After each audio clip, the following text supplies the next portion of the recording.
আসসালামু আলাইকুম। সবাইকে স্বাগত জানাই রমজানের বিশেষ লাইভ অনুষ্ঠানে। আশা করি সবাই ভালো আছেন। আমি ইব্রাহিম কোপাদি আছি আপনাদের সাথে। চলছে পবিত্র মাহে রমজান। দেখতে দেখতে 4টি রমজান আমাদের মাঝ থেকে চলে গেছে। আজকে আগামীকাল আমরা পঞ্চম রোজা রাখবো ইনশাআল্লাহ। আমাদের লাইভ শুরু হয়ে গেছে।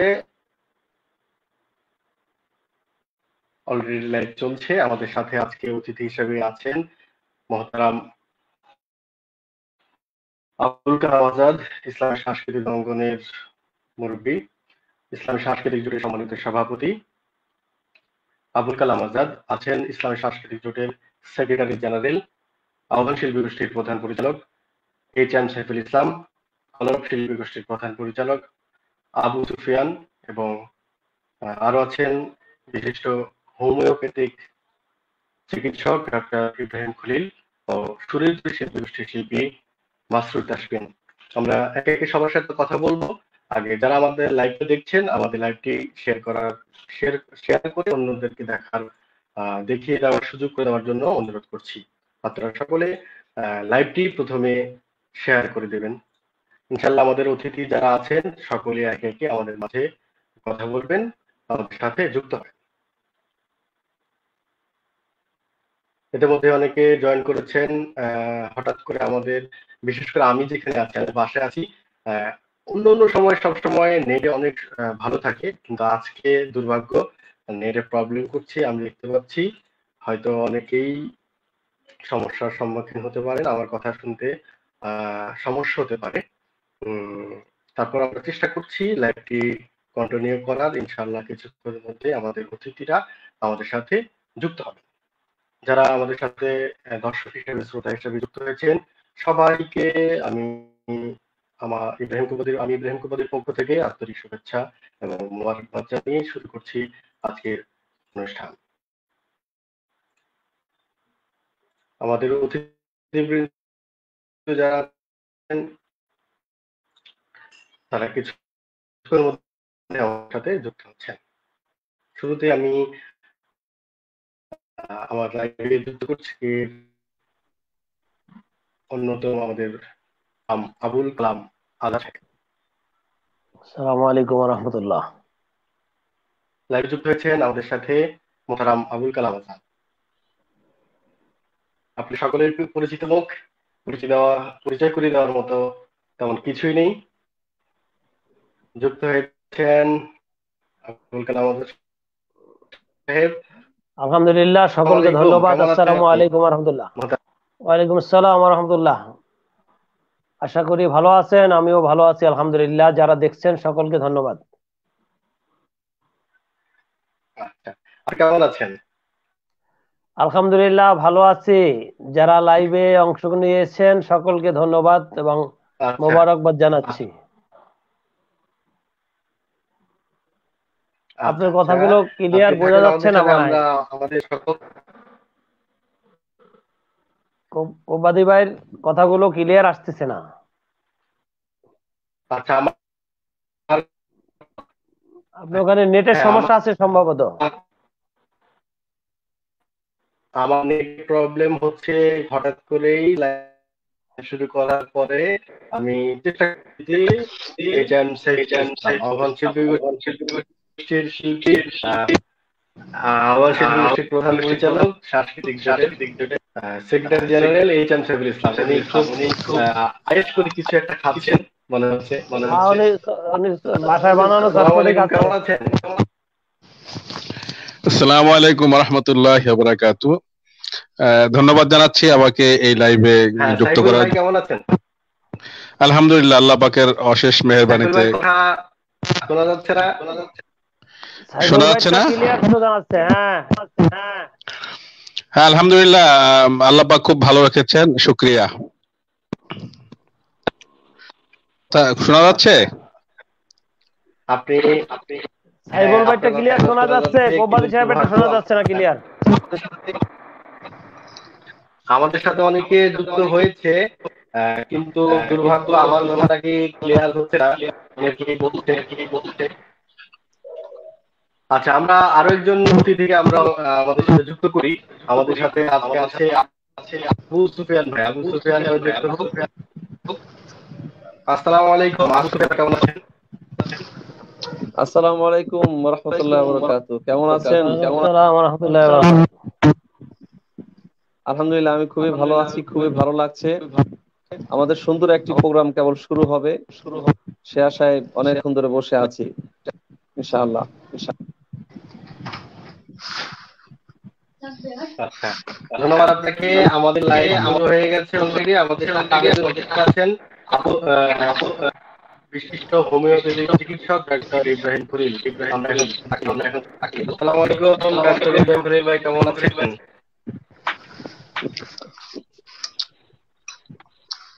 আসসালামু আলাইকুম ওয়া রাহমাতুল্লাহ।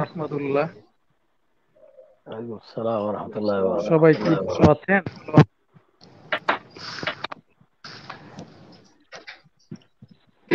সবাই ভালো আপনাকে আছেন? স্বাগত আমাদের লাইভে। আসলে হ্যাঁ, আমরা সবাই ভালো আছি।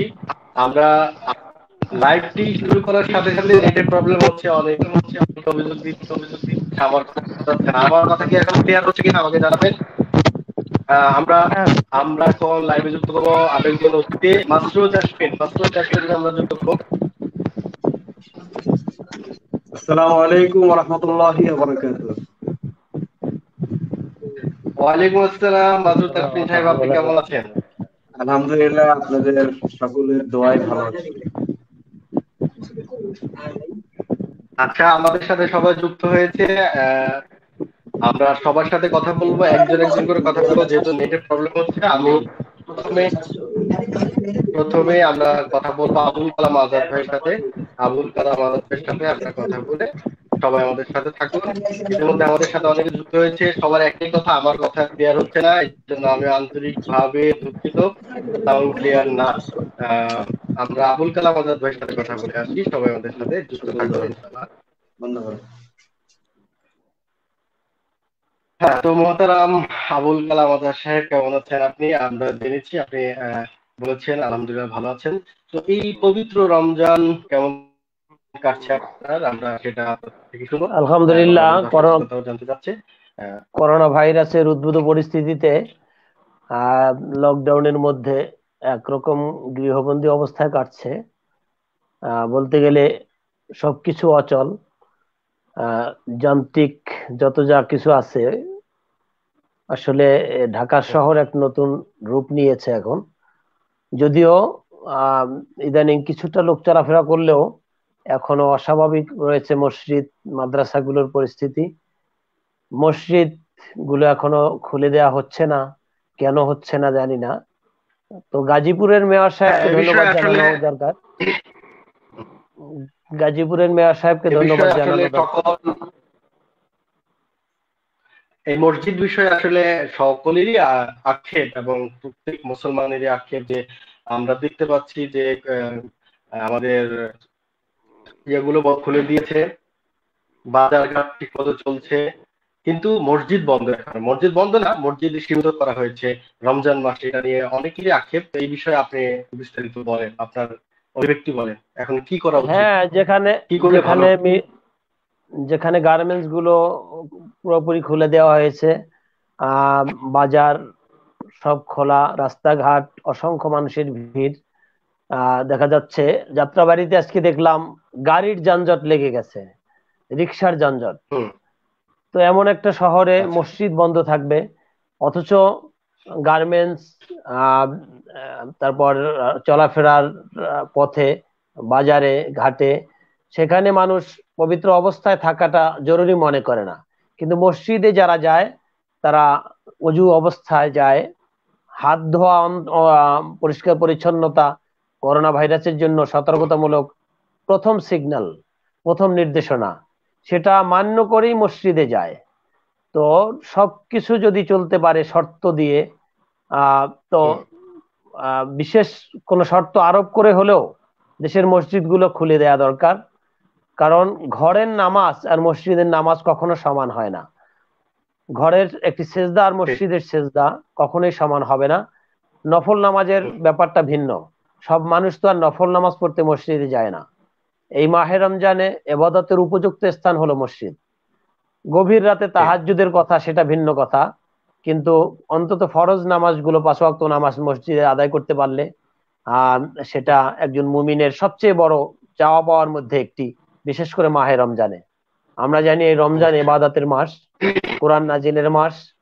সুতরাং কোরআন মানুষকে আল্লাহ পাক সৃষ্টি করেছেন ইবাদতের জন্য। মা খলাকতুল জিন্না ওয়াল ইনসা ইল্লা লিয়াবুদুন, ইবাদতের জন্য সৃষ্টি করেছেন, আর সেই ইবাদতের সর্বোত্তম জায়গা হলো মসজিদ। এই জন্য পৃথিবীর হাদিসে আছে পৃথিবীর সর্বনিকৃষ্ট জায়গা বাজার, সর্বোৎকৃষ্ট জায়গা মসজিদ। তো সর্বনিকৃষ্ট জায়গাগুলো যদি খোলা থাকতে পারে, সেখানে কোনো নেকির কাজ হয় এমনটা আশা করা যায় না। কিন্তু সর্বোৎকৃষ্ট জায়গায় যেখানে গুনার কাজের কোনো সম্ভাবনা থাকে না, সেই জায়গাগুলো সরকারের অবশ্যই খুলে দেয়া দরকার। এদেশের সকল ওলামায়ে কেরাম এবং মুসলমানদের পক্ষ থেকে সোচ্চার দাবি তোলা দরকার যাতে মসজিদগুলো খুলে দেওয়া হয়। কারণ রহমতের দ্বার যেটা মসজিদের দ্বার, একই কথা। তো সেটা বন্ধ থাকলে আসলে মুসলমানের আকুতি মালিকের কাছে কিভাবে জানাবে? এই জন্য মসজিদ খুলে দেয়া সর্ব আগে দরকার। বুঝতে পেরেছি আপনার কথা থেকে। আসলে হ্যাঁ, এই মুহূর্তে মসজিদগুলো, বিশেষ করে রমজান উপলক্ষে মসজিদগুলো উন্মুক্ত করে দেওয়া দরকার ছিল, এটা আমরা বুঝতে পেরেছি। হ্যাঁ, তারপর আপনি কি বলতে চাচ্ছেন? আরেকটি কথা না বললেই নয়, যে যদি দেশে উদ্ভূত কোনো পরিস্থিতির সৃষ্টি হয়, কোন মহামারী আসে, কোন রোগ বা বালা মুসিবত আসে, তো মনে রাখতে হবে একজন ইমানদার হিসেবে সংখ্যাধিক্য মুসলিম তথা 92 ভাগ 90 ভাগ মুসলমানের দেশে সবার আগে খুলে দিতে হবে মসজিদ। আর বন্ধ করার ক্ষেত্রে সবার শেষে বন্ধ করতে হবে মসজিদ।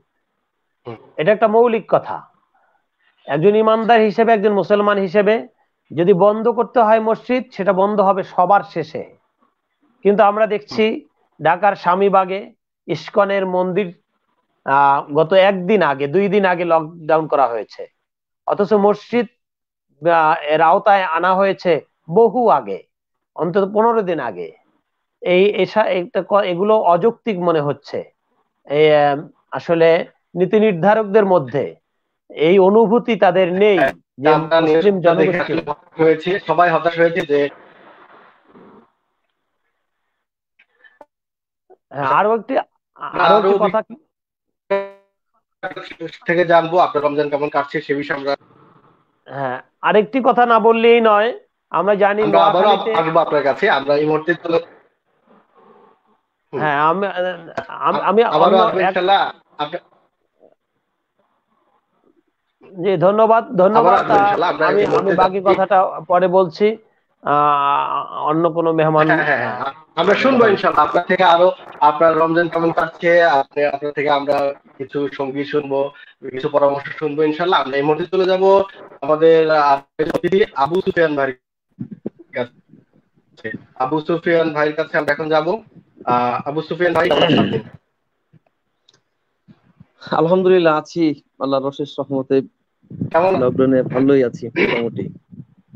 আপনার রমজান কেমন কাটছে আমরা একটু জানতে চাই। আলহামদুলিল্লাহ রমজান ভালো কাটতেছে ভালোই। মসজিদে গিয়ে তারাবি পড়া হচ্ছে না, তারাবি পড়ানো হচ্ছে না, সবকিছু মিলে আসলে মন মানসিকতা তেমন ভালো নেই। কালাম ভাই যে কথাগুলো বললেন যে মসজিদ সকলের আগে খুলে দিতে হবে এবং বন্ধ করতে হলে সবার শেষে বন্ধ করতে হবে, এই কথাটা খুবই ভালো লেগেছে। দেখেন স্বামীবাগে কিন্তু গতকালকে লকডাউন করা হয়েছে, প্রায় অনেকজন 32 জন না 31 জন আক্রান্ত হওয়ার পরে গতকালকে লকডাউন করে দেওয়া হয়েছে ইসকন। এতদিন পরে যদি তারা লকডাউন করে, তাহলে মসজিদ তো অনেক আগেই সরকার ভালোর জন্য লকডাউন করেছে। বাহিরের বিশ্বে আমরা দেখছি যে বড় বড় মসজিদগুলো এরকম লকডাউনে পরিণত হয়েছে, এটা ভালোর জন্য করছে, ঠিক আছে। এখন তো খুলে দেওয়ার সময় হয়েছে, যেহেতু গাজীপুর মেয়র যেহেতু খুলে দিয়েছেন, তিনি অবশ্যই বুকে একটা সাহস রেখে খুলেছেন। হ্যাঁ, তিনি কিন্তু অনেক কিছু বিবেচনা করে সাহসটা পেয়েছেন। ঘোষণা দিয়েছেন যে পুরো গাজীপুরে তাদের প্রায় 35টা ওয়ার্ড আছে, সে বললো একটু আগে লাইভে দেখলাম, খুলে দিয়েছেন। আলহামদুলিল্লাহ, সে যদি খুলে দিতে পারে তো বাংলাদেশের সরকারের উচিত ইসলামী ফাউন্ডেশন থেকে ঘোষণা দিয়ে প্রতিটা মসজিদটা এখনই যদি খুলে দেয়, মাত্র আজকে 4টি তারাবি হলো, তাহলে বাকি আমরা 24-25টি তারাবি যাই বাকি আছে আমরা সেগুলো পড়তে পারি। এটা খুবই ভালো হয়। এবং রোনাজার যদি করি আল্লাহর কাছে মসজিদে হ্যাঁ, গিয়ে, তাহলে আল্লাহ সবার তাআলা কথা দূরত্ব উঠাই একটাই দিতে যে পারে। যদি অনেকেই মতামত দিচ্ছে যে যদি সচেতন হয়ে প্রোটেক্টর নিয়ে যদি গার্মেন্টস যদি কলকারখানাগুলো খুলে দিতে পারে, তাহলে আমরা যারা মুসলমান রয়েছে আমরা তো অনেক সচেতন, আমরা যারা আহ, এখনো সুস্থ আছি আমরা তো মসজিদে গিয়ে নামাজ আদায় করতে পারি। এটা নিয়ে অনেকেই অবশ্যই মতামত দিচ্ছে। আহ, তো আজকে আপনার লাইভের পক্ষ তারাবি থেকে আমাদের এবার পড়ানো হচ্ছে না, তারাবি পড়ানো আপনার হচ্ছে না, সম্পর্কে আমরা পড়া জানতে হচ্ছে। চাই। পড়ানো হচ্ছে না, আপনি তো হাফিজ আমরা জানি। জি জি, তো আজকে আমরা থাকবো বেশ কিছুক্ষণই, আমরা আবারও আসবো আপনার কাছে। আমরা সঙ্গীত শুনবো অবশ্যই আপনার থেকে ইনশাআল্লাহ। রমজানে এই সমসাময়িক বিষয়ে আপনার কয়েকটি সঙ্গীত বের হয়েছে, প্রকাশ হয়েছে, আমরা শুনবো ইনশাল্লাহ। আমরা এখন ইনশাআল্লাহ। আমাদের সাইফুল ভাইকে আমরা পাওয়ার চেষ্টা করব। আমরা আমাদের সাথে আছেন বিশিষ্ট চিকিৎসক ডক্টর ইব্রাহিম খলিল। আমরা ইব্রাহিম খলিল ভাইয়ের সাথে কথা বলবো ইনশাআল্লাহ। আসসালামু আলাইকুম ইব্রাহিম ভাই, কেমন আছেন? তো সবাই ভালো আছেন নাকি? আছি আলহামদুলিল্লাহ, আপনি কেমন আছেন? জি আলহামদুলিল্লাহ। আপনি কি আমার সাউন্ড শুনতে পাচ্ছেন? হ্যাঁ, অনেক সুন্দর শোনা যাচ্ছে, কিন্তু দুর্ভাগ্য আমার যে আমার কথা নাকি শোনা যাচ্ছে না খুব বেশি একটা ক্লিয়ার। আসলে এই আপনি যে কি লাইভ শুনতে পাচ্ছেন আমার কথা এখন? শুনতে পাচ্ছি। আসলে আমরা আজকে একটু ভালো লেগেছিল যে আমরা সবাই একসাথে কথা বলবো বা এক স্ক্রিনে থেকে, কিন্তু আজকে নেটের এত প্রবলেম। অন্যান্য সময় নেট ভালোই থাকে, কিন্তু হ্যাঁ আজকে হ্যাঁ, এটা একটু বেশি ডিস্টার্ব দিচ্ছে, যেটা বিশেষ আসলে করে আমি এতদিন থেকে নেটের কোনো সমস্যা পাইনি, কিন্তু আমার এই লাইভ শুরু করার পরে আমার নেটটা প্রবলেম শুরু হয়ে গেছে। এটা আমি দুর্ভাগ্য মনে করি। বিষয়। যাক, আমরা লাইভ চলছে, অনেকেই আমাদের সাথে আছেন, অনেকেই আমাদের সাথে যুক্ত আছেন আলহামদুলিল্লাহ। আমরা কথা বলি। তো আপনার রমজান কেমন কাটছে একটু জানতে চাই, কিভাবে কাটছে? রমজান ভালোই যাচ্ছে, কিন্তু সব থেকে বড় দুঃখ যেটা, সেটা হচ্ছে আমরা মুসলমান, রমজান হচ্ছে ইবাদতের মাস। রমজান মাসে আমার কিছু আমলের পুঁজি তৈরি করা হয়, সংগ্রহ করা হয়। তো সেখানে আমরা মসজিদে যেতে পারছি না। আমি প্রতি তারাবিতেই একটা খতম হয়, খতম তারাবি আমি সাধারণত মিস করি না, কিন্তু এবার দুর্ভাগ্য আমাদের দেশে যে মহামারী শুরু হয়েছে, সেই মহামারীর কারণে আমরা আজকে মসজিদে যেতে পারছি না।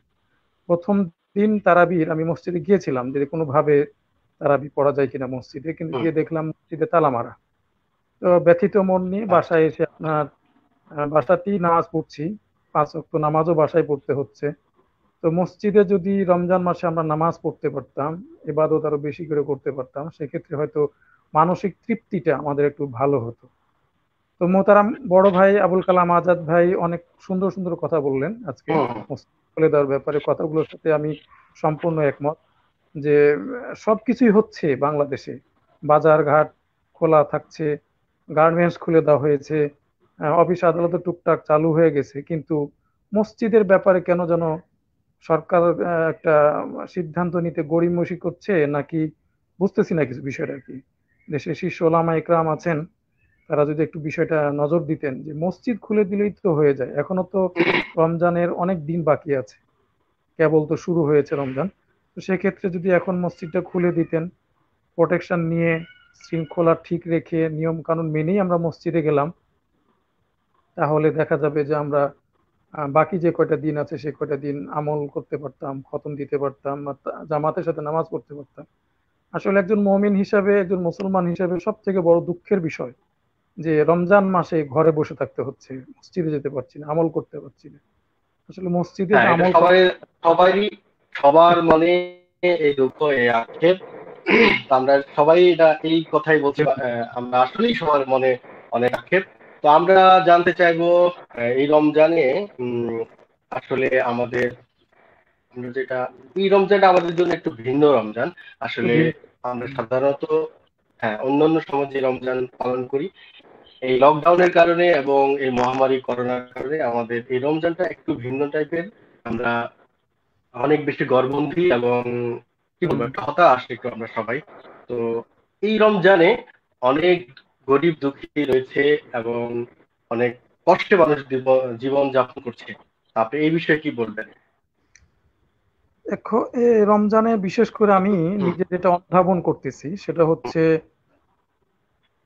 যারা দিন আনে দিন খায় তারা তো একেবারেই কর্মহীন, এখন কর্ম নাই।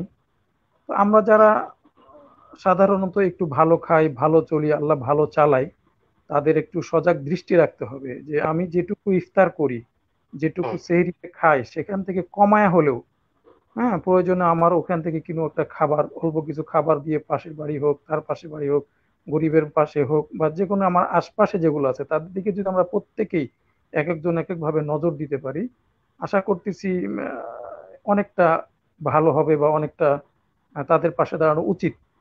কারণ আমি ভালো খাচ্ছি, সে তো ভালো খেতে পারছে না। বাট আমরা যে যারা খাই বা ভালো চলি, আমরাও কিন্তু একটা চ্যালেঞ্জের মুখে পড়ে গেছি, মানে আমাদের চলাটাই টাফ হয়ে যাচ্ছে।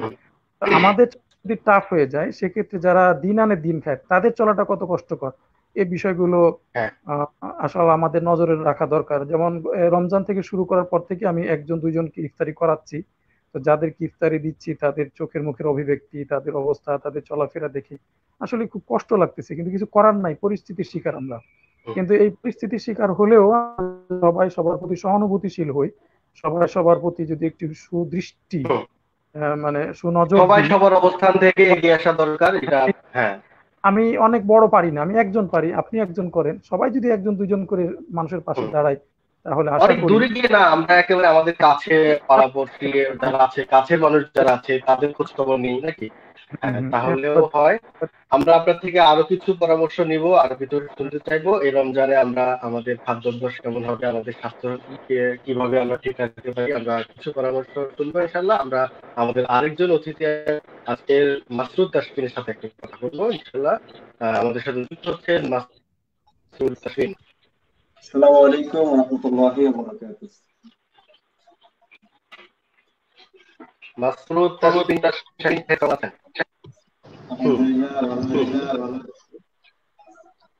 আমাদের সাথে আবারও যুক্ত হয়েছে সাইফুল ভাই। হ্যাঁ, মাসুদ তাসফিন সাহেবের রমজান কেমন কাটছে? দেখতে দেখতে 4টি রমজান শেষ হয়ে গেছে, আমাদের মাঝ থেকে চলে গেছে। সকলে আলহামদুলিল্লাহ মসজিদ মুক্তির ব্যাপারে এটা মুসলমান যদি হয়ে থাকি অবশ্যই এটা আমাদের প্রাণের দাবি। সেই সাথে আমি একটু কথা বলতে চাই, সেটি হলো আমরা যদি এই রমজান থেকে একটু ভিন্নভাবে নিতে চাই, তাহলে এই রমজানকে আমার জীবনের শ্রেষ্ঠ রমজান হতে পারে। সেটা হলো অন্যান্য রমজানে আমরা দেখতে পাই আমাদের বিভিন্ন ব্যস্ততার কারণে আমাদের ঘাটতি আমরা বিভিন্নভাবে পেয়ে থাকি।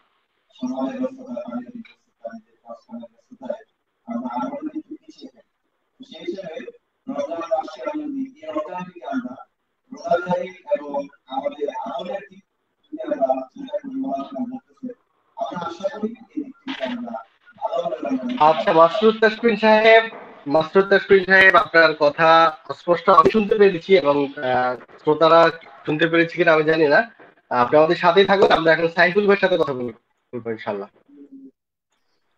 সাইফুল ভাই, আপনি একটু হারিয়ে গেছেন আমাদের মাঝখান দিয়ে, তো আপনার কথা আমরা শুনবো। আপনার রমজান কেমন কাটছে? আলহামদুলিল্লাহ, রমজান তো ভালোই কাটছে আলহামদুলিল্লাহ, কিন্তু রমজান মাসকে কেন্দ্র করে সারা পৃথিবীর মানুষ যেরকম ইবাদত বন্দেগীর মধ্যে লিপ্ত হয়ে যায়, সেই পরিবেশ বাংলাদেশ সহ বিভিন্ন কান্ট্রিতে আমরা লক্ষ্য করছি। সেই পরিবেশ নেই, অত্যন্ত হতাশাব্যঞ্জক কথা। আমাদের আবুল কালাম আজাদ ভাই চমৎকার এই বিষয়ে কথা বলেছেন শুনলাম। রমজান মাসকে বলা হয় ইবাদতের মৌসুম, কিন্তু সে ইবাদতের মৌসুম আমরা যেখানে গিয়ে ইবাদত করব, মসজিদ আজকে তালাবন্দি করে রাখা হয়েছে, বিষয়ে কথা হয়েছে। তবে ভাল লাগলো, আজকে দেখলাম যে গাজীপুরের সিটি মেয়র তার এলাকা যেসব জায়গায় করোনা মুক্ত সেই এলাকার মসজিদ খুলে দিচ্ছে আগামী শুক্রবার থেকে। গাজীপুরের মেয়রের উদ্যোগকে আমি সাধুবাদ জানাচ্ছি।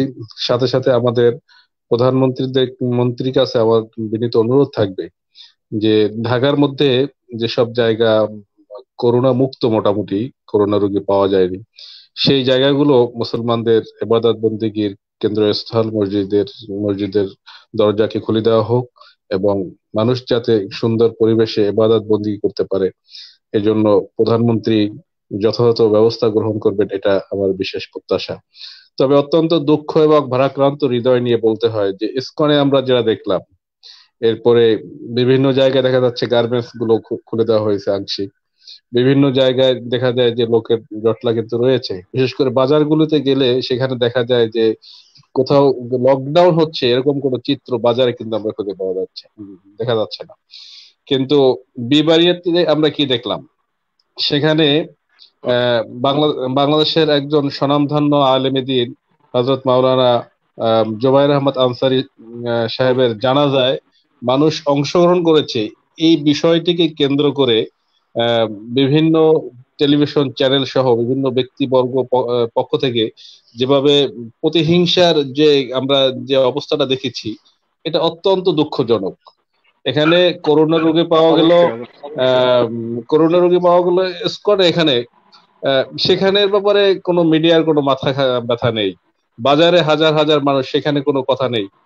দেখা যাচ্ছে যে বিভিন্ন জায়গায় সে বিষয়গুলো কথা নেই, কিন্তু মুসলমানের দেশে একজন ধর্মীয় নেতার জানাজার নামাজে লোক কেন গেল, এটা নিয়ে হলুদ মিডিয়া বিভিন্ন প্রভাকাণ্ডার মধ্যে লিপ্ত হয়ে গেছে। এটা অত্যন্ত দুঃখজনক। মিডিয়ার সততা, মিডিয়া তাদের বাস্তব চিত্রগুলো সারা বাংলাদেশে কোথায় কি হচ্ছে বিষয়টি যদি তুলে ধরতো, তাহলে সেই মিডিয়ার প্রতি মানুষের আস্থা থাকতো। কিন্তু যেই মিডিয়াগুলো শুধুমাত্র আলেম বিদ্বেষী, আলেমদেরকে নিয়ে সবসময় তাদের কথা, সেই মিডিয়া এদেশের মানুষ প্রত্যাখ্যান করবে, এটাই আমাদের প্রত্যাশা। এবং সত্যকে তুলে ধরবে যারা, তাদের সাথে এদেশের মানুষ থাকবে, এটা আমার একান্ত প্রত্যাশা। তো আজকে ধন্যবাদ জানাচ্ছি আমাদের ইব্রাহিম কোব্বাদি ভাই, চমৎকার একটা উদ্যোগ গ্রহণ করেছে।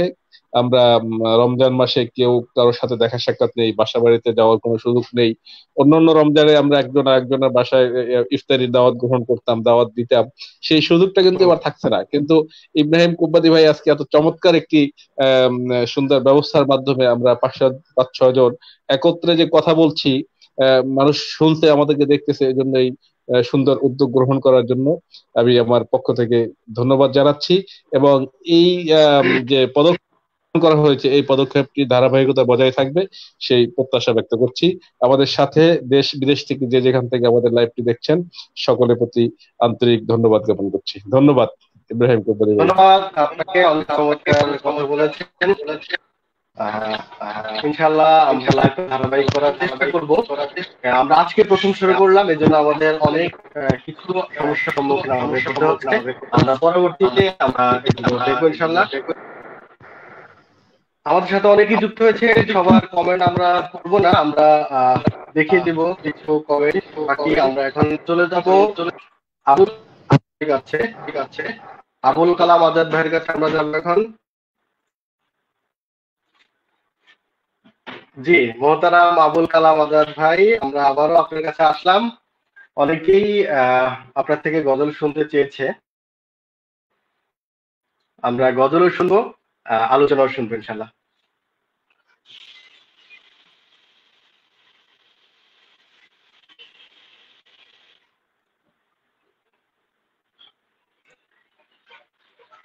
আচ্ছা,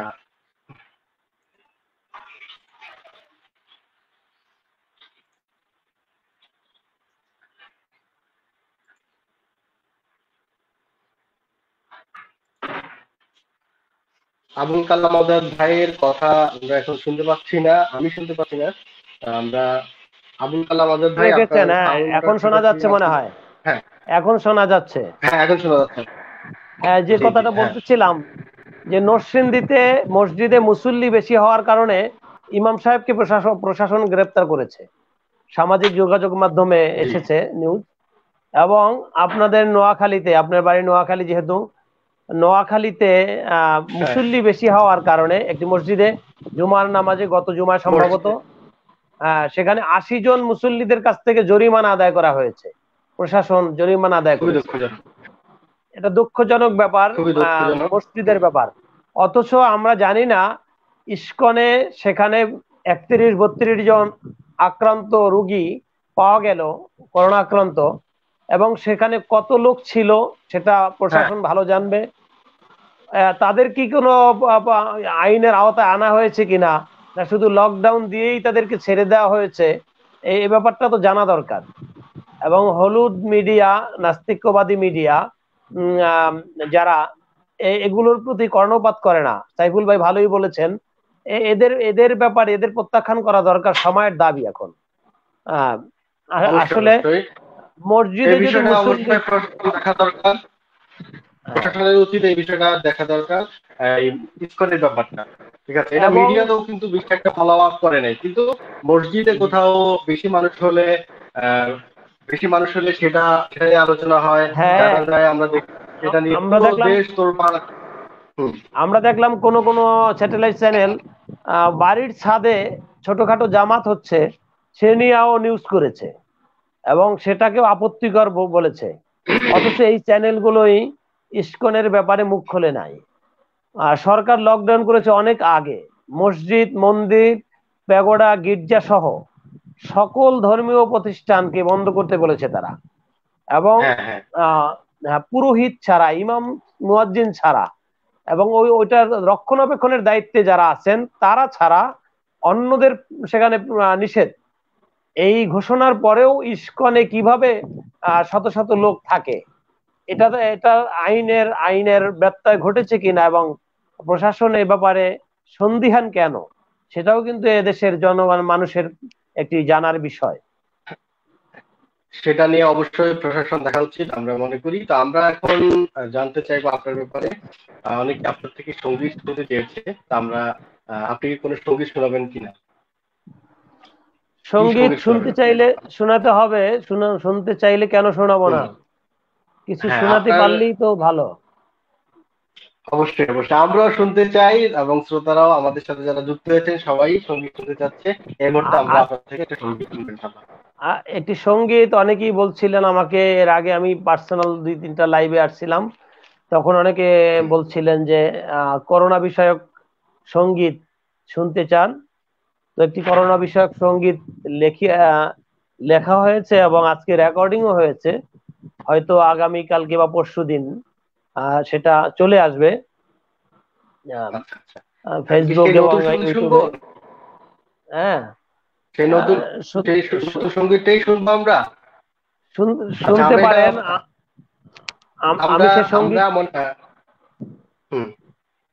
আমি সে সঙ্গীতটা লিখেছি এই জন্যই যে পৃথিবীর কোনো পরাশক্তি ছিল না দেশের এই যে মসজিদ বন্ধ করবে, ধর্মীয় প্রতিষ্ঠান বন্ধ করবে। পৃথিবীর কোনো পরাশক্তি ছিল না যে না বেবিচারের আড্ডাখানা, সিনেমা, জুয়া, তারপরে গান বাদ্য, ক্যাসিনো, মদের বার, পতিতালয়, এই যে নোংরামি এগুলো বন্ধ করবে এমন কোন শক্তি পৃথিবীতে ছিল না। এমন কোন শক্তি ছিল না বড় বড় ন্যাটো বাহিনীর বিমান, যুদ্ধ বিমান, মিসাইল, কামান এগুলোকে প্রতিহত করবে, তাদের রণতরীগুলো প্রতিহত করবে, এমন কোন শক্তি পৃথিবীতে ছিল না। তো আমি আমার সঙ্গীতে বুঝাতে চেয়েছি যে এগুলো সব এখন যেন আল্লাহ পাকের কাছে অসহায়ত্বর ইয়া নিয়ে আত্মসমর্পণ করেছে এবং সবাই যেন অঘোষিত ভাবে অথবা কেউ ঘোষিত ভাবেই বলতে বাধ্য হয়েছে যে ক্ষমতাবান একজনই আছে, ক্ষমতাধর, তিনি হলেন একমাত্র আল্লাহ। সেই কথাটাই আমি আমার সঙ্গীতে বলার চেষ্টা করেছি। আরো একটু বলার চেষ্টা করেছি যে অনেকেই বলে বিজ্ঞান আর ইসলাম। তো করোনা ভাইরাসের এখন পর্যন্ত আমার জানা মতে এবং বিভিন্ন ইসলামিক স্কলারদের ভাষ্য মতে, কোরআন হাদিসের ভাষ্য মতে আমরা জানি যে করোনা ভাইরাসকে ইসলাম বলে এটা মানুষের দুহাতের কামাই, হ্যাঁ, আইদিন নাস বলা হয়েছে, আর বিজ্ঞান বলে এটাকে ভাইরাস। কিন্তু একজন ইমানদার মনে করে এটা পাপের কামাই। অথচ এটাকে প্রতিহত করার জন্য, মোকাবেলা করার বলি বা এর থেকে নাজাত পাওয়ার জন্য, এই গজব থেকে বিজ্ঞান এখন পর্যন্ত যতগুলো ফর্মুলা দিয়েছে সবগুলো বিজ্ঞান বলছে এখন, আর সবগুলো ফর্মুলা 1500 বছর আগে, 1500 বছর আগে মানবতার মহান শিক্ষক নবী মোহাম্মদ রাসূলুল্লাহ সাল্লাল্লাহু আলাইহি সাল্লাম বলেছেন। এটা হলো আমাদের একটা বিশাল সৌভাগ্যের ব্যাপার। আমরা জানি লকডাউন এটা রাসূল সাল্লাল্লাহু আলাইহি সাল্লামের আবিষ্কার, যদিও সেটা লকডাউন ছিল না, পরিভাষাগত ভিন্ন শব্দ ব্যবহার হয়েছে। আইসোলেশন, এটা রাসূল সাল্লাল্লাহু আলাইহি সাল্লামের হাদিসের পুনরাবৃত্তি। এটা এটা আইসোলেশন নামে ছিল না, কিন্তু ভিন্ন নামে ছিল। অথচ এর সিমটম গুলো একই, এর বর্ণনার দিক থেকে একই রকমের। আমরা জানি এই যে হোম কোয়ারেন্টাইন, এগুলো রাসূল সাল্লাল্লাহু আলাইহি সাল্লামের হাদিস দ্বারা প্রমাণিত। সুতরাং আমরা দেখছি পৃথিবীর মধ্যে আমরা দেখছি যে যা কিছু বিজ্ঞান আজকে করোনা থেকে বাঁচার জন্য আমাদেরকে বলছে, সব কিছুই আসলে ইসলামের কাছ থেকে, ইসলাম আগেই বলে দিয়েছে। লাইভটা মনে হয় এই মুহূর্তে লাইভে মনে হয় লাইভ চলছে। যাই হোক, আমরা অনেকেই দেখতে পাচ্ছিলাম না। তো যেটা বলতে চাই যে নতুন কিছু বিজ্ঞান, কল্যাণকর যা কিছু, এগুলোর কিছুই করতে পারে নাই, বা মুসলমানদের জন্য সুসংবাদ দিতে পারে নাই। হ্যাঁ, যারা ইসলাম, মুসলমান, কোরআন হাদিস, আল্লাহ রসুল, এদের সম্পর্কে জ্ঞান কম বা জানার কম চেষ্টা করে, বা এদেরকে ভালো লাগে না, তাদের কাছে আমরা নতুন কিছু শুনতে পাই যেগুলো আজগুবি, গল্পের মতো। অথচ ইসলাম যারা গবেষণা করে তারা বলতে বাধ্য হয়। ডোনাল্ড ট্রাম্পের মতো মানুষ বলতে বাধ্য হয়েছে যে ইসলামের বিশেষ দোয়া দুরুদ অবশ্যই এটা সবচেয়ে বেশি কার্যকর। ডোনাল্ড ট্রাম্পের মতো মানুষ অবশ্যই এক কথা হচ্ছে যে বিজ্ঞান ইসলাম হচ্ছে বড়, বিজ্ঞান থেকে বিজ্ঞানের যা কিছু আবিষ্কার সব ইসলাম থেকে নিয়েছে। হ্যাঁ, আমি যদি 2 মিনিটের মধ্যে একটা কথা বলি আর কি। হ্যাঁ, আমি 2-3 মিনিটের মধ্যে এক্ষেত্রে একটা কথা বলি, আমি 2-1 মিনিটের মধ্যে এটা বলি, আমি অন্যকে আবার কথা বলবেন। হ্যাঁ, আমি আপনার থেকে সঙ্গীতটা শোনার অপেক্ষায় আছি। সঙ্গীতটা শুনবো, আবার আবু সুফিয়ান আছে, শফিকুল ইসলাম আছে, সবার সাথে আমরা সঙ্গীত শুনবো, কথা বলবো। আপনার সঙ্গীতটা আমরা এখন শুনতে যাচ্ছি। যাই হোক, আমি যদি সুযোগ আসে পরে বাকি কথাটা বলবো যে বিজ্ঞান আর ইসলামের আসলে ইয়েটা কোথায়, এখানে আমাদের পরে বলবো। তো সঙ্গীতের কিছু অংশ আমি শোনাচ্ছি আর কি। চিরচেনা রূপ পাল্টে দিল করোনায় জগতের, চিরচেনা রূপ পাল্টে দিল করোনায় জগতের, জালিমের তরে গজব আল্লাহর পরীক্ষা মুমিনের, জালিমের তরে গজব আল্লাহর পরীক্ষা মুমিনের।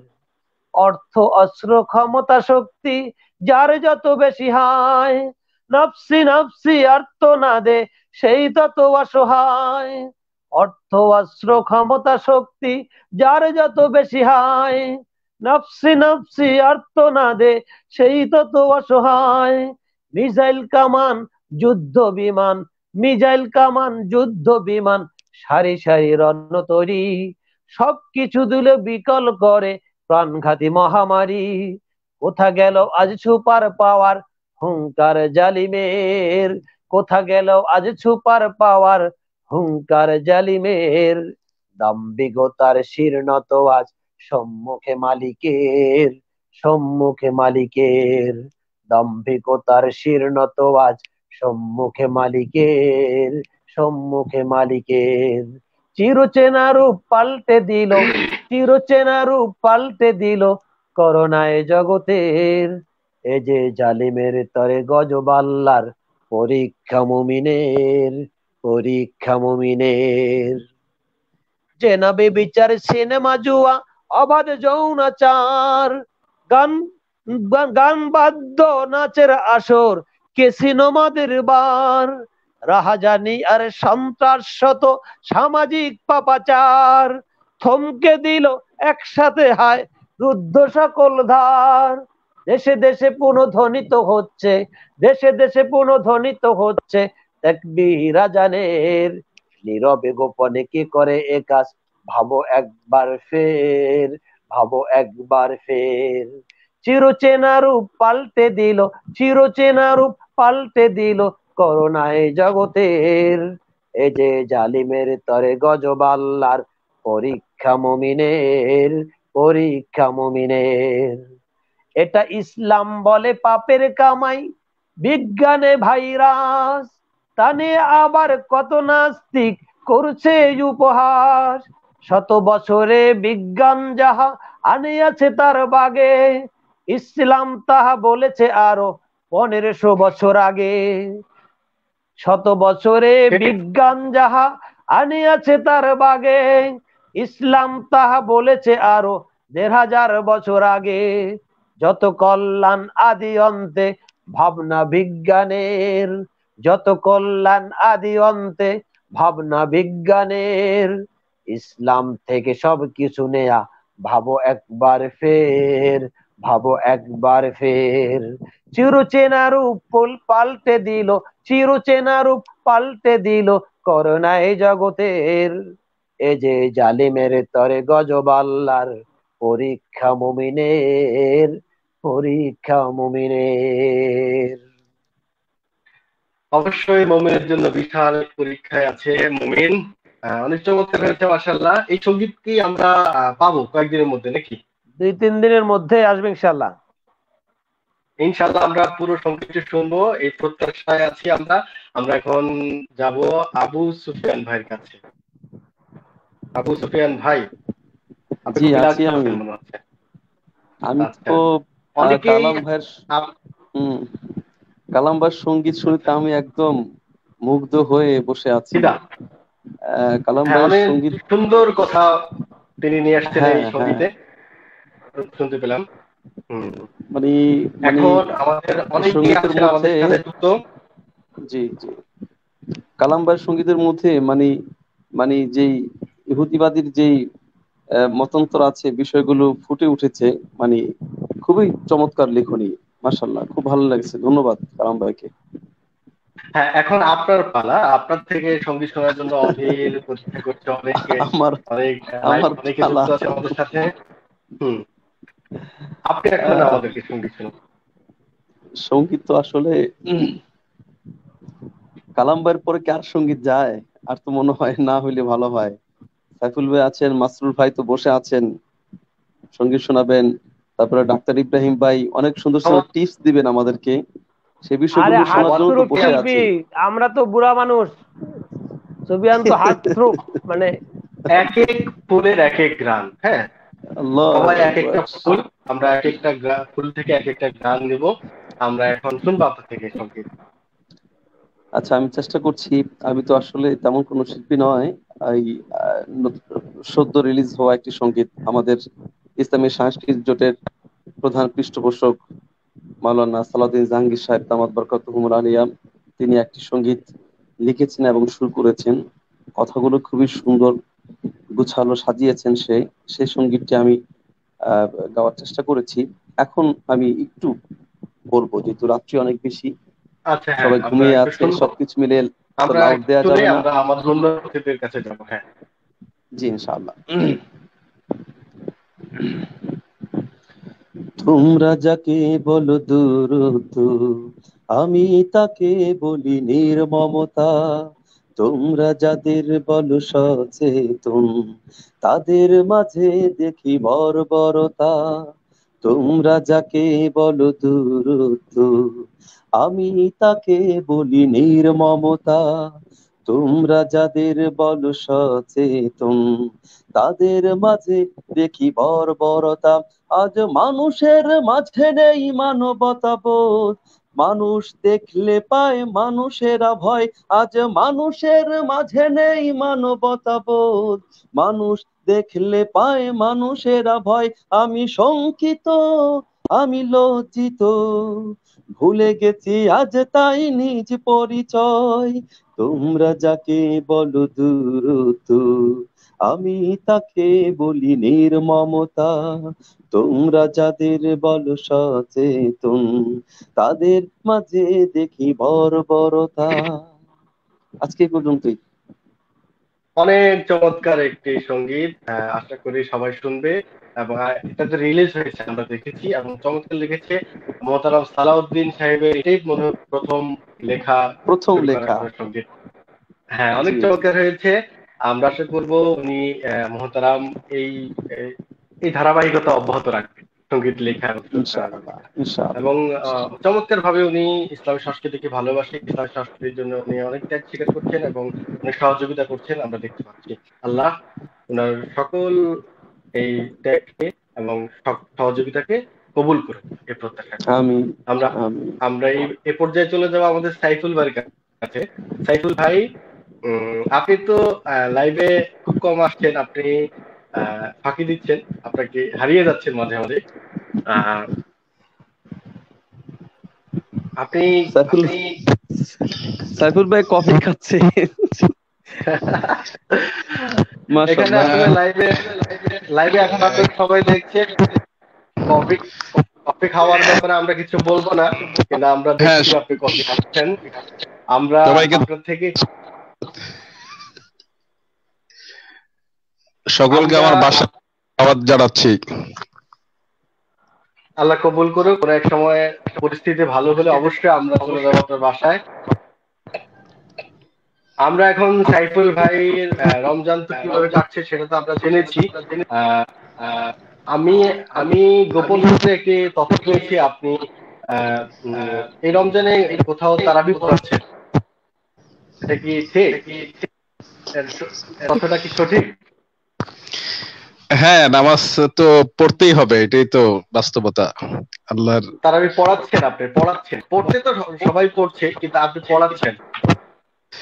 হ্যাঁ, পড়াচ্ছি। আলহামদুলিল্লাহ আলহামদুলিল্লাহ, সৌভাগ্যের ব্যাপার। এখানে অনেক হাফিজ সাহেবরা এখন ঘরবন্দি, আসলে তারাবি পড়ানোর সুযোগ হচ্ছে না, আপনি তারাবি পড়াচ্ছেন, এটা আপনার জন্য অনেক সৌভাগ্যের ব্যাপার। এই রমজান আপনার কেমন কাটছে এটা তো আমরা শুনেছি। আমরা আপনার থেকে সাংস্কৃতিক অঙ্গনের অনেক আগ থেকেই বিশিষ্ট সংগঠক আমরা জানি, আপনি শিল্পীও একাধারে, অনেকদিন থেকে এই অঙ্গনে খেদমত করছেন। এই মুহূর্তে সংস্কৃতি নিয়ে আগামী সংস্কৃতি কিভাবে হওয়া উচিত, নতুন সাংস্কৃতিক কর্মীদের কিভাবে চলা উচিত, সে বিষয়ে ছোট্ট করে একটু পরামর্শ। আলহামদুলিল্লাহ, এক সময় আমাদের এই অঙ্গনে, ইসলামী সাংস্কৃতিক অঙ্গনে কাজ করতো আমাদের আজকে লাইভে আছেন আমাদের সকলের সুপরিচিত আবুল কালাম আজাদ ভাই, আইনুদ্দিন আল আজাদ ভাই ছিলেন, মুহিব খান ছিলেন। এই হাতে গোনা 2-3 জনের মধ্যেই সাংস্কৃতিক অঙ্গনের কর্মকাণ্ড পরিচালিত হতো। কিন্তু আমরা প্রায় 2 যুগের কাছাকাছি এই অঙ্গনে কাজ করছি। বর্তমান সময়ে কিন্তু সাংস্কৃতিক সংগঠনের পরিধি ব্যাপক হারে বেড়ে গেছে। এটা আমি ব্যক্তিগতভাবে পজিটিভ ভাবে দেখছি, কারণ সবাই যার যার আঙ্গিরা থেকে চেষ্টা করছে তারা ভালো কিছু করার। তো এই চেষ্টাটা অব্যাহত থাকলে আমি মনে করি যে ইসলামী সাংস্কৃতিক অঙ্গনটা আরো বিস্তৃত লাভ করবে ইনশাআল্লাহ। তবে আমাদেরকে খেয়াল করতে হবে যে আমাদের সংগঠন বাড়ছে, আমাদের মধ্যে আন্তরিকতা যাতে বজায় থাকে এই বিষয়টা অবশ্যই খেয়াল রাখতে হবে। গানের লেখা, কথা, সুর, প্যারোডি সঙ্গীত যাতে না হয়, নিজস্ব সুর, নিজস্ব কথা দিয়ে অনেক সময় দেখা যায় যে বিভিন্ন সাংস্কৃতিক সংগঠন এক সংগঠনের একটি সঙ্গীতকে হাওলাত করে নিয়ে তাদের কথা সুর বলে চালিয়ে দিচ্ছে। এটা অত্যন্ত দুঃখজনক বিষয়। তো এই বিষয়গুলো আমাদেরকে এড়িয়ে চলা দরকার। এবং সংগঠনগুলো বাড়ছে, কিন্তু অনেক ক্ষেত্রে দেখা যাচ্ছে একটা সংগঠন ভেঙে একের অধিক সংগঠন হচ্ছে। এটা হোক, কোনো সমস্যা নাই, কিন্তু আমাদের সকলের মধ্যে ভালোবাসা, আন্তরিকতা, হৃদ্রতা এটা কিন্তু বজায় রাখা দরকার। যদি দূরত্ব হয় তাহলে সাংস্কৃতিক অঙ্গনটা কিন্তু আসলে সুন্দর থাকবে না। সেই ক্ষেত্রে আমার বিশেষ অনুরোধ থাকবে, আমরা যারা এই অঙ্গনে কাজ করছি সকলের মধ্যে ভালোবাসার সেতু বন্ধন তৈরি করতে হবে। কাঁধে কাঁধ মিলিয়ে সুস্থ সংস্কৃতির এই ঝান্ডাকে এগিয়ে নেওয়া দরকার, এটা আমি প্রত্যাশা করছি এবং সেই অনুরোধ রইল সকলের কাছে। ধন্যবাদ। অনেক ধন্যবাদ, চমৎকার পরামর্শ দিয়েছেন। আমরা কি আপনার থেকে সঙ্গীত শুনবো? আমরা তো আসলে সঙ্গীত ভাবে গাই না, তারপরেও যেহেতু সবাই বলছে দুইটা লাইন আমরা জানি। হ্যাঁ, আপনি একটু করে শোনান আমাদের, অল্প একটু শোনান। অনেকে অনুরোধ করেছে আপনার শুনতে চাই। আবুল কালাম ভাই সঙ্গীত বলছেন, আবু সুফিয়ান ভাই তিনিও বর্তমান প্রেক্ষাপট নিয়ে। আমি ছোট্ট একটি সঙ্গীতের দুটি লাইন বলবো। মাহে রমজান, রমজানকে কেন্দ্র করে, আর এই সঙ্গীতটির কথা এবং সুর করেছেন আমাদের আমাদের ইসলামী সাংস্কৃতিক জোটের মোহতারাম সভাপতি মাওলানা আবুল কালাম আজাদ। এলো মাহে রমজান, দিল শত সওগাত। এলো মাহে রমজান, দিল শত সওগাত।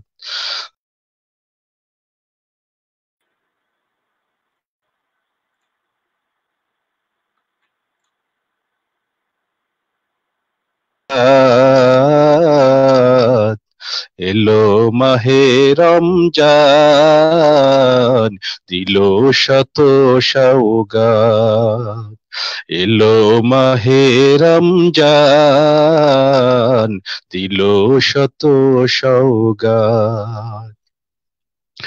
রোজাদারকে নেকির ভাতাম দিলেন আল্লাহ মেহেরবান। এক ফরজ ৭০ ফরজ দিলেন আল্লাহ মেহেরবান, দিলেন আল্লাহ মেহেরবান।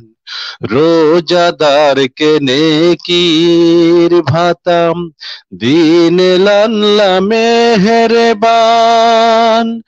এক ফরজ ৭০ ফরজ দিলেন আল্লাহ মেহেরবান, দিলেন আল্লাহ মেহেরবান। করলে স্মরণ করবেন, স্মরণ করলে স্মরণ করবেন, স্মরণ বলে কোরআন মাঝে। এলো মাহে রমজান, দিল শত সওগাত। এলো মাহে রমজান, দিল শত সওগাত।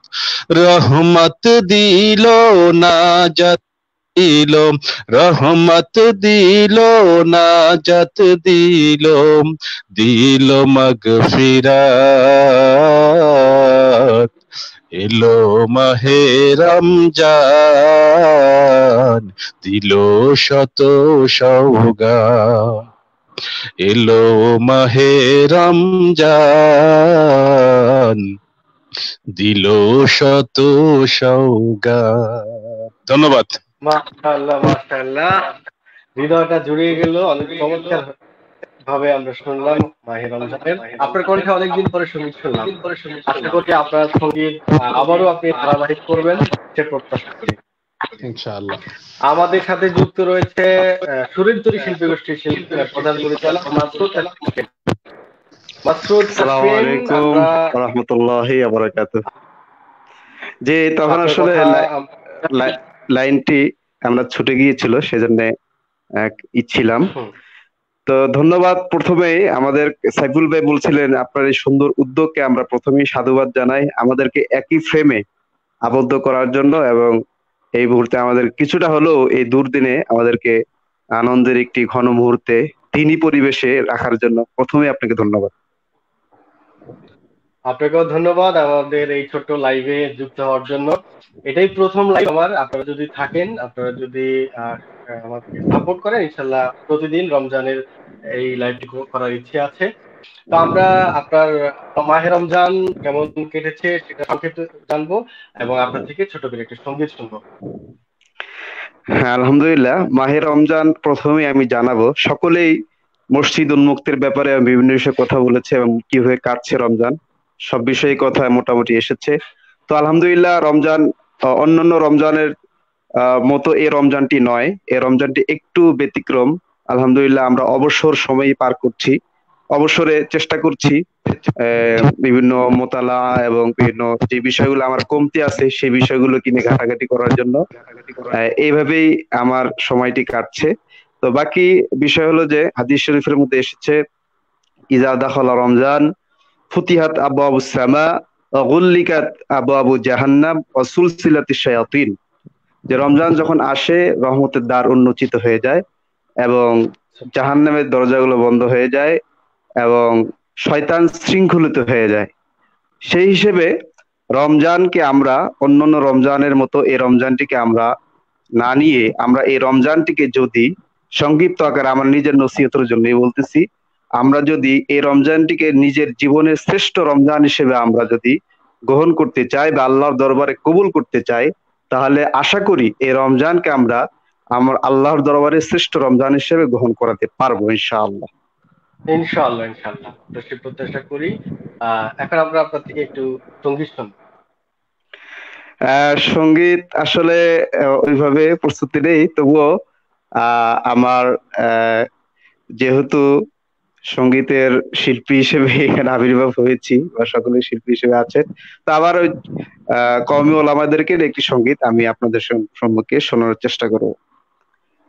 মোরা যে কওমি উলামা, মোরা যে কওমি তুলাবা, মোরা যে কওমি উলামা, মোরা যে কওমি তুলাবা, বক্ষে মোরা ধারণ করি ইমানি চেতনা, মোরা যে কওমি উলামা, মোরা যে কওমি তুলাবা, মোরা যে কওমি উলামা, মোরা যে কওমি তুলাবা, সুন্নতের পাবন্দি মোদের ৩.৫ হাত বডিতে, মোরা চাই না শাসন ক্ষমতা, বসতে চাই না গদিতে, তবে ইসলামের বিরুদ্ধে গেলে, তবে ইসলামের বিরুদ্ধে গেলে ছাড়ি মোরা হুঙ্কার, জালিমের মসনদকে মোরা ভেঙে করি চুরমার, মোরা যে কওমি উলামা, মোরা যে কওমি তুলাবা, মোরা যে কওমি উলামা, মোরা যে কওমি তুলাবা।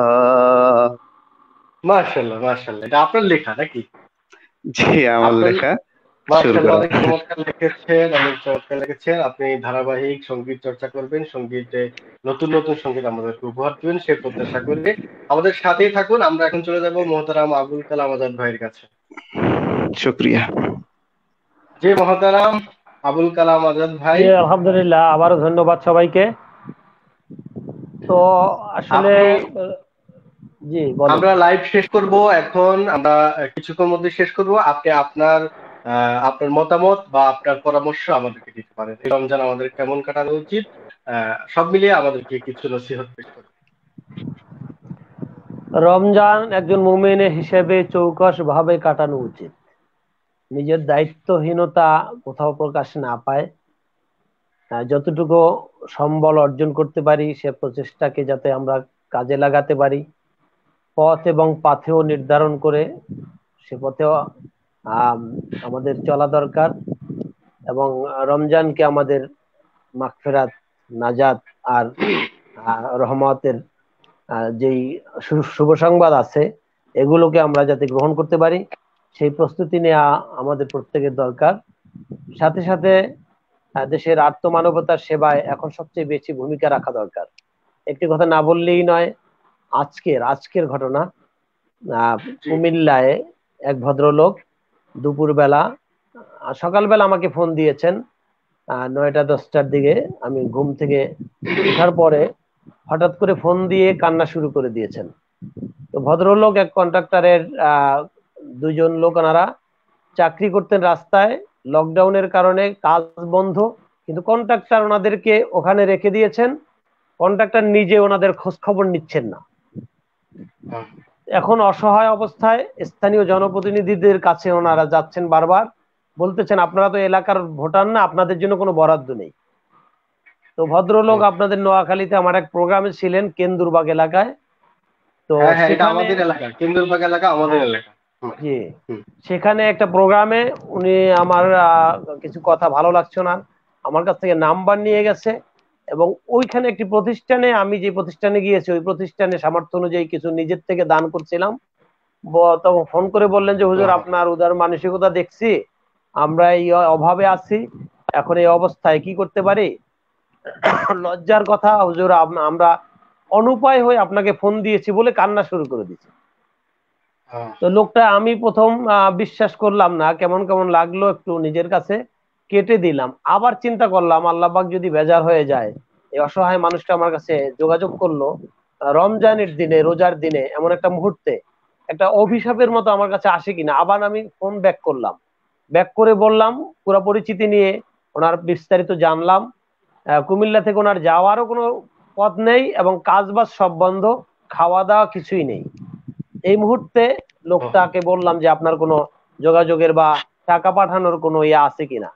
উনি একটা নাম্বার দিলেন, বললেন এটা একটা ওষুধের দোকান এবং বিকাশের দোকান একই সাথে। তো আমি আবার ওই নাম্বারে ফোন করে পরীক্ষা করলাম যে আসলে লোকটা সত্য বলেছে কিনা। বললাম, বললো যে হ্যাঁ আমার এটা ওষুধের দোকান এবং বিকাশও আছে এখানে, আপনি নাম্বারটা কোথায় পেলেন? তখন আমি বললাম যে এই ভদ্রলোক ফোন দিয়েছেন। লোকটার নামটা আমি বললাম না, যেহেতু সেভাবে তারও একটি ব্যক্তিত্ব আছে। তো আমি কিছু টাকা পাঠালাম। হ্যাঁ, আমার কাছ থেকে কিছু টাকা পাঠানোর পরে আমি পরীক্ষা করে দেখলাম যে আসলেই লোকটা সত্যিকারেরই খুব অভাবগ্রস্ত এবং বিপদগ্রস্ত। তো টাকা পাঠালাম কুমিল্লা হাইওয়ে এলাকার মধ্যে, হাইওয়ে রোডের কাছাকাছি এলাকায়, এটা গ্রাম অঞ্চলে না। সেখানে এরকম দুটা মানুষ না খেয়ে কান্নাকাটি করছে, প্রতিনিধিদের কাছে যাচ্ছে, কোনো সহযোগিতা পাচ্ছে না।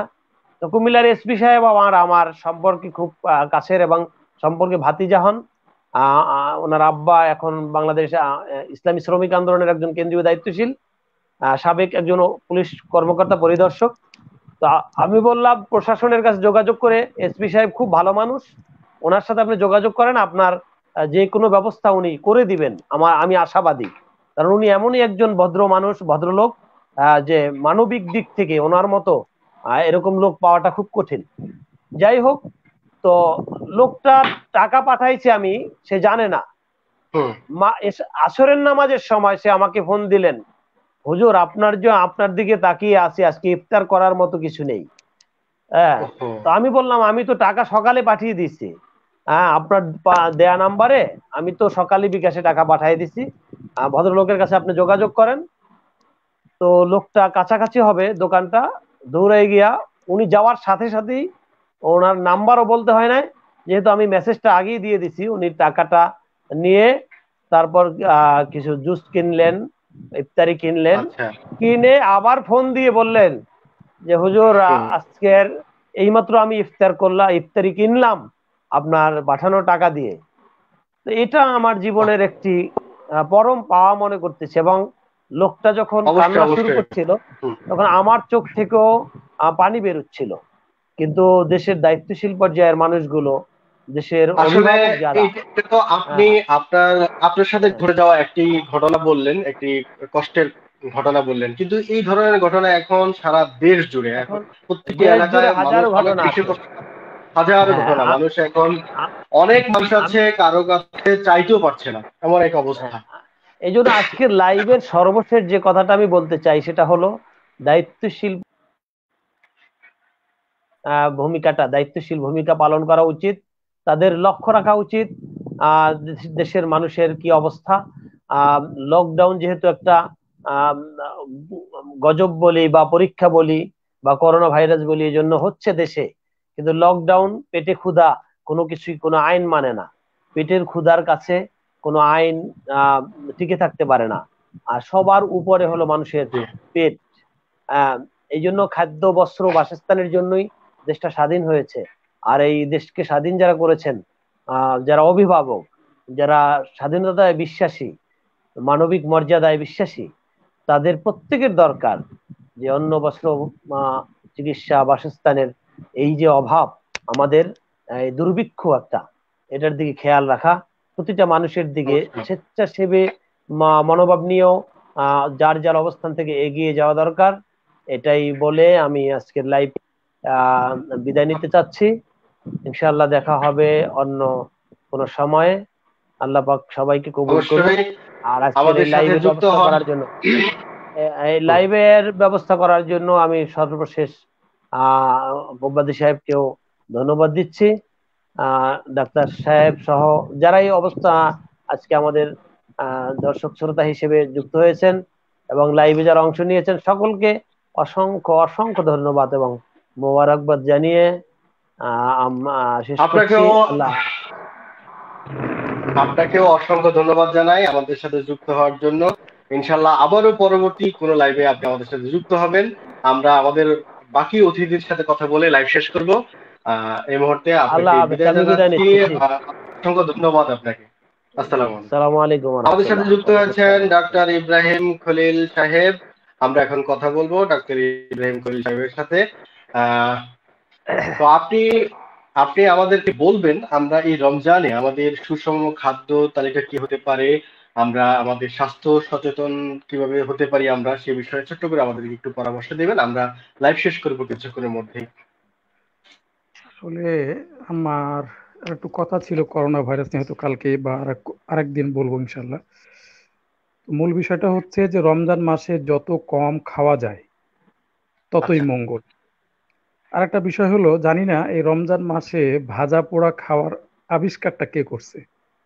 আসলে ভাজা পোড়া সেটা তো খাওয়াটা আপনি জানা উচিত, আপনি জানা বেশি, মানে আপনি ডাক্তার মানুষ। হ্যাঁ, ভাজা পোড়া আমি খাওয়াটা খুবই, যতটুকু জানি কোনো ডাক্তারই এটা পরামর্শ দেয় না যে এই আমরা যে ভাজা পোড়া খাই এই ভাজা পোড়ার পক্ষে কেউ না। তারপরেও আমরা চেষ্টা করব ইফতারি করার আমাদের সময় খাদ্যাভ্যাস এটা হচ্ছে।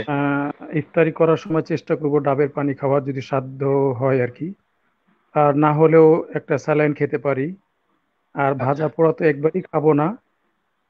বুট খাবো, তবে খুব পরিমিত করে। বুটটা যেন খুব বেশি ভুনা বা মশলা দিয়ে রান্না না হয়, এদিকে হ্যাঁ। আমরা খেয়াল রাখবো। এবং ইফতার করার পরে আমরা একটা ব্ল্যাক বিশেষ কফি করে বা তেল তেল এড়িয়ে চলো। তৈলাক্ত খাবারগুলো খাবো না। সেহরিতেও খুব অল্প খাবার খাবো, যে খাবারগুলো সাধারণত তেল থাকবে না, ভুনা হবে না, বেশি গুরুপাক খাবার হবে না। তারপরে আপনার যে খাবারগুলা, অতিরিক্ত ভাত খাবো না, খুব অল্প পরিমাণে খাবো। যদি সেহরিতে অল্প পরিমাণে খেতে পারি, ইনশাল্লাহ আমরা সারা দিন খুব ভালো থাকবো। আর বেশি খাইলেই আপনার সমস্যাটা বেশি হয় আমাদের। মনে করেন শরীর আনইজি ফিল করি, চলতে পারি না, চলতে সমস্যা হয়ে যায়, নামাজ রোজা করতে খুব কষ্ট হয়ে যায়। তো আমরা চেষ্টা করব একটু পরিমিত খাইতে, এবং খাবারগুলো একটু ভালো খাবার, যেমন সবজি খাওয়া। এবং চেষ্টা করব আমরা ওই সবজিটা যেন সয়াবিন তেল দিয়ে রান্না না হয়, সরষের তেল দিয়ে রান্না করতে পারলেও বেশি ভালো হয়। সবজি খাবো, শশা খাবো, তারপরে মাছ মাংস খাবো, পরিমাণে অল্প খাবো। খাওয়াটা পরিমাণে কম খেতে হবে, এবং ভাজা পোড়া এবং গুরুপাক মশলা দিয়ে যে এড়িয়ে যেতে খাবারগুলো, হবে। এগুলো আমরা এড়িয়ে চলবো। এটাই হলো আমাদের মূল বিষয় আর কি। পর্যাপ্ত পরিমাণে খাবো আমরা। ইফতার করে সেহরির আগ পর্যন্ত যতটুকু পারি আমরা পানি খাবো। পানি প্রচুর দরকার, যেহেতু আমরা অনেকক্ষণ পানি না খেয়ে থাকতে হয়, অবশ্যই। পানি না করে থাকতে হয়। এই একটা বিষয়। আর দ্বিতীয় কথা হলো যে আমরা চেষ্টা করব এই করোনা ভাইরাসের মহামারীতে আমরা খুব সতর্কতার সাথে যেন চলি। আমি আমার ব্যক্তিগত একটা অভিজ্ঞতা থেকে বলি, সেটা হচ্ছে যে আমি যে মোবাইলটা ইউজ করি, সে মোবাইলটা আমি প্রতিদিন 2বার করে ক্লিনার দিয়ে, মোবাইল ক্লিনারের একটা পাওয়া যায়, ওটা দিয়ে আমি মুছি, টিস্যু দিয়ে মুছি। কারণ হাতের ঘামেও ভাইরাস সৃষ্টি হয়, হাতের ঘামেও ভাইরাস উৎপন্ন হয়। এই জন্য আমি চেষ্টা করি অবশ্যই 2বার আমার মোবাইলটাকে মুছতে, টিস্যু দিয়ে, ক্লিনার দিয়ে। সুন্দর তারপর পরামর্শ। হ্যাঁ, তারপরে যেটা করি আমি, আমি যেহেতু কম্পিউটার চালাই, আমার একটা মাউস আছে। এই মাউসটার উপরে অনেকক্ষণ হাত রাখতে হয়, হাতটা ঘামে, আবার জীবাণু সৃষ্টি হতে পারে। এই জন্য আমি মাউসটাকে প্রায় মুছি বা পরিষ্কার করি। তারপরে মাউস যে প্যাডটা আছে, এটা অনেক সময় হাতের ঘামে কালো হয়ে, ময়লা হয়ে, অনেক সময় দুর্গন্ধ হয়, এটা অনেকেরই আমি দেখছি। তো সেটা আমরা পরিষ্কার রাখবো। কম্পিউটার আছে, কিবোর্ডটা পরিষ্কার রাখবো, টেবিলটা পরিষ্কার রাখবো। ফেনা চাদর যেগুলো আমরা ইউজ করি সাধারণত, সেটা 2 দিন 3 দিন পর পরই সেটা ধৌত করব। আর বাজারে যদি আমরা যে যাই, আল্লাহ না করুক যাওয়া তো আমরা যাই না, ঘরের ভিতরে বা গেটেই আমাদের কাঁচা বাজার আসে, তারপরে যেতে হয় যদি যাই, তো যাওয়ার আগে আমরা ভালোভাবে মুখোশ টুখোশ পরে যাব। এবং বাজার থেকে এসেই আমরা যে পরিধান পোশাকটা পরে যাই, সেই পোশাকটা খুলে দ্রুত সেটা ধুয়ে দিব, এবং মুখোশটাও ধুয়ে দিব। হ্যাঁ, এবং সাথে সাথে হাত বান্ধে ধুয়ে গোসল করে নিব। যতটুকু সতর্ক সচেতন থাকতে পারি ততটাই মঙ্গল। জানি না কোনভাবে, কোথায়, কোনভাবে, কিভাবে ভাইরাস আছে, তা তো আমরা জানি না। এই জন্য আমরা খুব সতর্কতার সাথে চলবো। আল্লাহর কাছে দোয়া করব, রমজান মাস আমার কাছে কেন যেন মনে হচ্ছে যে বৃষ্টি হচ্ছে, এবং এই রমজান মাসের রহমতে, বরকতে, আল্লাহর রহমতে ভাইরাস অনেকটা দূর হয়ে যাবে। এবং যারা রোজা থাকছে, যারা আল্লাহকে খুব ডাকছে, আশা করতেছি আল্লাহ সবাইকে করোনা মুক্ত ভাবে, মানে কাউকে যেন করোনা ভাইরাস আক্রমণ না করে সেদিকে আমরা মানে আল্লাহর কাছে দোয়া করি, আমরা সেটা কামনা অবশ্যই। করি। হ্যাঁ, এই কামনা নিয়েই চলবো। সব থেকে বড় কথা হলো আগে নিজেকে সতর্ক থাকতে হবে, বারবার হাত ধোয়া, 5 ওয়াক্ত নামাজে ওযু তো হুম, করছি, পাশাপাশি হাত ধোয়া, অবশ্যই। যে কোনো কাজ করলে যেমন করে বাথরুমে গেলে, তারপরে আপনার যে ঘরের দরজার যে হ্যান্ডেলটা বা বিভিন্ন যে সমস্ত জিনিসগুলো যেমন চাবির রিং, আরো আনুষঙ্গিক যে জিনিসগুলো আছে আমরা যেগুলো বেশি মানে হাত পরিষ্কার পরে রাখবো, হ্যাঁ। পরিষ্কার রাখবো। যত পরিষ্কার থাকবো তত আমরা করোনা মুক্ত থাকতে পারবো আশা করছি, বা আল্লাহ আমাদেরকে হয়তো করোনা আক্রমণ করবে না আশা করি। আল্লাহ আমাদের কবুল করুক, আল্লাহ আমাদেরকে আমাদের এই বিপদ থেকে উদ্ধার করুক, এটাই কামনা। তো আপনাকে ধন্যবাদ, আর অসংখ্য ধন্যবাদ। আর আপনার এই উদ্যোগটাকে খুবই ধন্যবাদ জানাই, যেহেতু আমরা রমজানের কারণে কোথাও যেতে পারছি না, হচ্ছে না, কারোর সাথে কথা ঠিকভাবে হচ্ছে না, একটা ফ্রেমের ভিতরে সবাই এসে সবার সাথে কথা বলতে পারলাম, খুব ভালো লাগলো। তবে আপনি কন্টিনিউ এটা 2 দিন পর পর বা একটা বিশেষ কোনো দিনে আমাদের একটা হুম, বিশেষ কোনো ব্যক্তিকে, একজন দুইজনকে নিয়ে বিশেষ কোনো একটা সাবজেক্টকে সামনে নিয়ে চেষ্টা করবেন, আমরা আশা করি কথা বলবো। আমি একদিন চিকিৎসা বিষয়ক বললাম, কালাম ভাই একদিন বললো, সাইফুল ভাই একদিন বললো, সবাই ভাবে যদি এক একদিন ভালোভাবে 10 মিনিট 20 মিনিট করে আমরা কথা বলি, তাহলে আমাদের একটা গৃহবন্দির যে একটা যন্ত্রণা অনেকটা লাঘব হবে হুম, মনে করছি আমি বিষয়টা আসলে। তো অবশ্যই অবশ্যই। আসলে হ্যাঁ, এই বিষয়টা, এই লাইভটা আমিও বিভিন্ন ব্যস্ততায় করতে পারিনি। তো যেহেতু হুম, এখন রমজান মাস করলাম, আজকে প্রথম করলাম, এজন্য অনেক তো ত্রুটি নেটও ঠিক বিচ্ছুতি হয়েছে। পাচ্ছি না, মনে হয় নেটটা সাউন্ডের একটু সমস্যা ছিল, নেটের সমস্যা হুম, ছিল। আমরা হুম, বিশেষ বিশেষ বিষয় নিয়ে বিশেষ বিশেষ ব্যক্তিদের সাথে এই লাইভ অনুষ্ঠানটা হুম, কন্টিনিউ করবো ইনশাল্লাহ, এক একদিন এক একজনকে হুম, নিয়ে। আজকে অনেকে আমাদের সাথে যুক্ত হয়েছে, এজন্য কাউকে বেশি পরিমাণ সময় দেওয়া হ্যাঁ, যায়নি বলে দুঃখ প্রকাশ করছি। না ঠিক ধন্যবাদ আছে। জানাচ্ছি আপনাকে, আপনি আমার সাথে যুক্ত হয়েছেন। ইনশাআল্লাহ আবারও কথা হবে অন্য কোনো লাইভ অনুষ্ঠানে বা অন্য কোনো অনুষ্ঠানে। ততদিন ভালো থাকবেন, সবসময় ভালো থাকবেন, এই প্রত্যাশা রেখে আপনাকে বিদায় জানাচ্ছি। ভালো থাকবেন। আসসালামু আলাইকুম।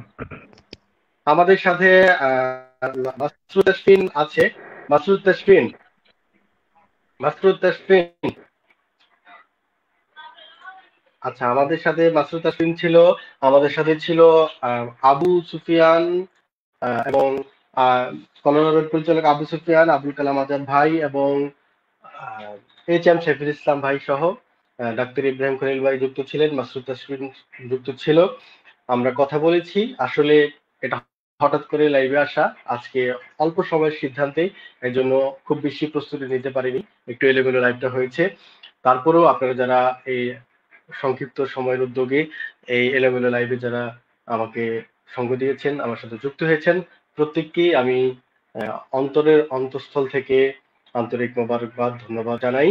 আমাদের সাথে অনেকেই যুক্ত হয়েছে, আসলে কারো নামই পড়া হয়নি, নাম পড়ার সুযোগই হয়নি। আমরা পরবর্তীতে ইনশাল্লাহ আবারও যদি লাইভে আসি, হয়তো লাইভে আসবো শীঘ্রই, বিশেষ ব্যক্তিদেরকে নিয়ে লাইভ করার ইচ্ছা আছে, এটা আমি শীঘ্রই ঘোষণা দিব ইনশাল্লাহ। যারা যুক্ত হয়েছেন সবাইকে আন্তরিক ধন্যবাদ জানাই। বিশেষ করে আমাদের সাথে যুক্ত হয়েছে অনেকে যুক্ত হয়েছে, আমি কিছু নাম পড়ি, যেমন আমাদের সাথে খালিদ সাইফুল্লাহ ভাই, আমাদের একজন প্রিয় মানুষ যুক্ত হয়েছে আমাদের সাথে।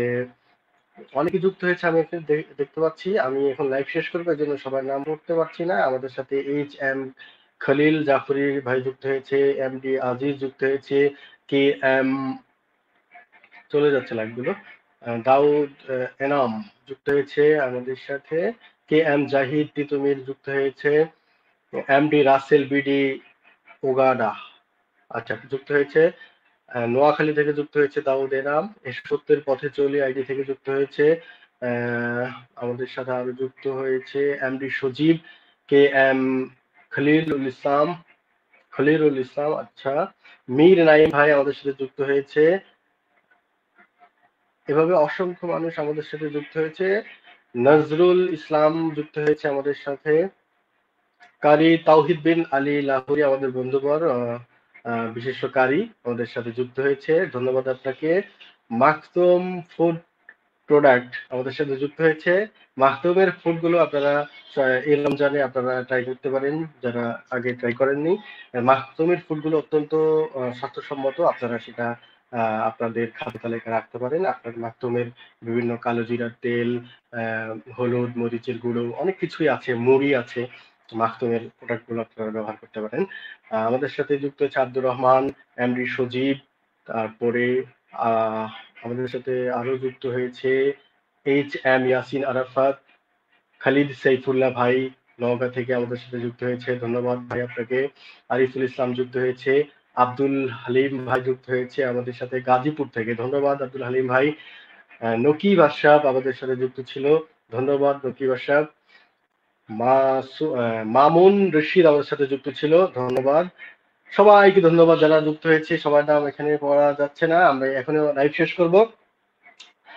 ইনশাল্লাহ আবারও দেখা হবে পরবর্তীতে কোনো লাইভে। তত ভালো থাকবেন, সুস্থ থাকবেন, এই রমজানে বেশি বেশি ইবাদত বন্দেগীতে থাকবেন ইনশাল্লাহ।